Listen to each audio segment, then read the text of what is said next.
Bonjour, bienvenue sur cette vidéo de présentation de gamme pour les semis 2025.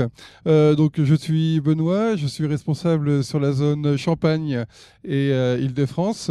Je suis accompagné de Ulrich. Bonjour Benoît, nous sommes actuellement en mi-novembre, même si les conditions sont quand même très hivernales. Est-ce que tu peux nous faire un point à mi-campagne de la situation betteravière en Champagne? Et la situation betteravière en Champagne, donc on a des rendements qui sont plutôt hétérogènes.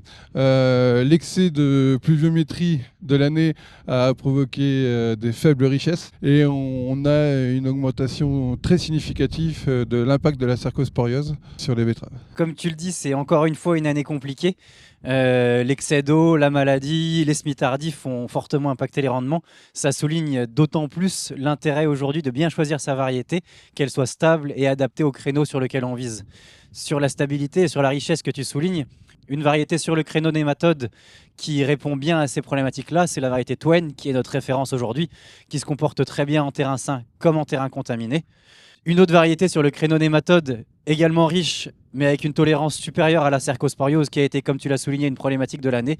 On aura ST Johannesburg, qui conviendra parfaitement à des arrachages plus intermédiaires et qui bénéficie également d'une forte résilience face à la jaunisse. Concernant la gamme Rhizomanie, que peux-tu nous préconiser concernant la gamme de Leplanck pour ces semis 2025 ? Sur la région, sur la Seine-et-Marne et la Champagne, on va principalement être sur deux variétés, deux nouveautés. On aura notamment Max sur un créneau riche. C'était la variété la plus riche du CTPS sur la moyenne 2022-2023. Elle bénéficie également d'un très bon comportement face à la jaunisse, d'un port foliaire très couvrant et d'une très bonne tolérance au stress hydrique. Elle sera idéalement adaptée sur des arrachages précoces.